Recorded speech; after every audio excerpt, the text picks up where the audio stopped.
Okay, so now we are going to start with our third animation of looping format. So let's create a new composition. We are going to call it as main animation. Width I'm going to choose 1920, height 180, frame rate is 30, and duration is 30, and background color is white color.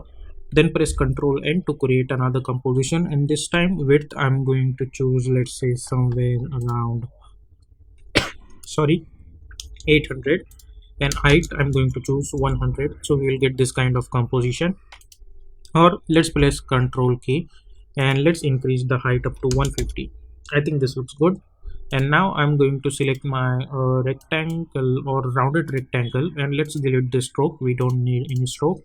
And for the fill, I'm going to choose, as always, I'm going to choose orange color and simply double click to create this kind of rounded rectangle. Go to the rectangle path, and inside of size, let's unlink this size and let's decrease the size from here. So let's make this 100, and also decrease the size from here. Let's make this 700, or let's say 750. Looks good. And also increase the roundness. Let's increase the size from here and also increase the roundness to 100, not 1000 but 100, like this. Okay, then press Ctrl Y to create one solid background. We are going to apply this color, or I think instead of that, let's press Ctrl Y again. We will pick up this color and we will choose a little bit darker version of this color, like this. Hit OK, and let's bring this backwards. Now select this layer, right click, go to the layer styles and choose, let's say, inner shadow, and go to the layer styles and inner shadow, and we are going to increase the size of it like this, and also increase the distance like this. And with the help of this picker, let's pick up this darker version of this color like this. Okay, so this is how we will get this kind of color. I think this looks good. Now select this and hit Ctrl D. Let's go to the fill option. Let's delete this fill, and we are going to choose stroke, and for the stroke I'm going to choose darker version of this, and stroke width, let's choose 1 pixels. So we will get something like this, or let's choose 0.5 pixels and let's see how does it looks. Let's choose 1 pixels only, and over here right click layer styles and choose bevel emboss. Okay, just for now, like this. And then we are going to choose ellipse and go to the fill options, and we are going to choose white color for this fill. Hit OK, and let's delete this stroke, we don't need that. And by holding shift, I'm going to create one ellipse and press Ctrl Alt Home. Go to the align tab, align it horizontally and then align it vertically. Select this and let's move this over here like this. Okay, now select this and right click, go to the layer styles and choose bevel emboss, and go to the bevel emboss, and with the help of this picker, let's choose white color over here.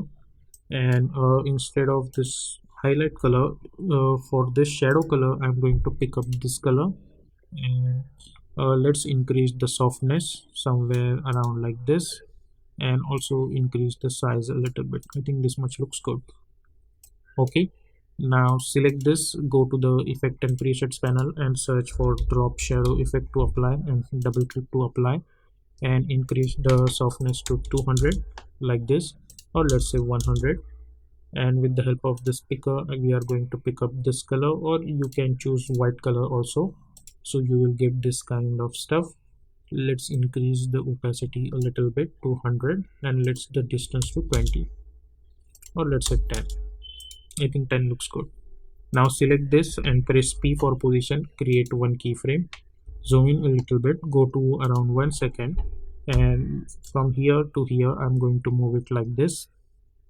Then go to around 2 seconds, copy the first keyframe, hit Ctrl C, Ctrl V, select those keyframes, hit F9, go to the graph, select this graph and go to the start. By holding shift, we will move one handle over here, and then we'll move this handle over here. So if you see, we are going to get something like this, and by holding Alt, I'm going to increase the duration up to 3 seconds like this. So if you see, we will get something like this. Now alt click on the stopwatch and type loop out expression over here. So we will get this animation continuously like this.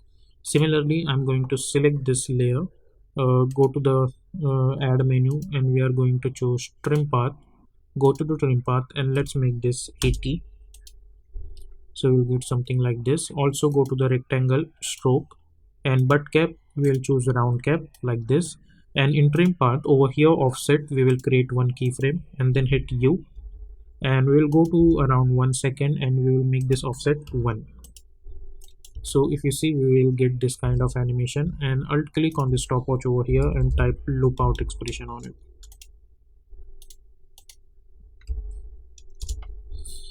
Okay, so we will get this animation continuously. Hit Control key and let's call it as strip like this. Okay, and now let's do one thing. We will select this orange solid. Let's delete it for now. What we are going to do, I'm going to press Ctrl Y and we will select white color for the solid and we will bring this backward. Then over here we are going to choose this rounded rectangle again, and over here with the help of this picker, first I'm going to select this darker version of this color and hit OK, and then double click to create this solid background and we will bring this over here. Okay, and let's choose this color over here for example, and let's choose either lighter version of this or you can choose a little bit different version of that color. Yep, this looks good. And now go to the rounded uh, rectangle and we will increase this somewhere around like this. Okay, this looks good. Now let's go to the main animation, hit Ctrl 0 and we will bring our strip over here and press Ctrl K to open the project settings. And over here, just for now, we are going to choose different color.